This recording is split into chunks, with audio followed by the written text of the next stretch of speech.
Open Telegram without phone number. Hey everyone, welcome back to our channel. In today's video I will guide you on how you can open Telegram account without phone number, so make sure to watch the video till the end. So if you'd like to open up the Telegram account without a phone number, all you have to do is whenever I open the Telegram app, you can see right off the bat the very first thing it asks me to do is to simply enter my phone number, and there's no any other option other than entering my phone number, as you would be able to find over here. So what you have to do here is you cannot create Telegram account and open it without a phone number, but you can still open Telegram account using a virtual phone number, which I'm not going to discuss in depth in this particular video.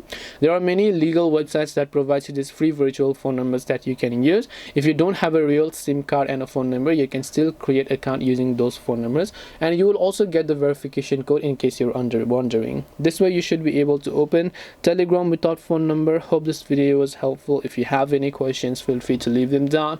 Thank you for watching till the end, and see you soon in the next video.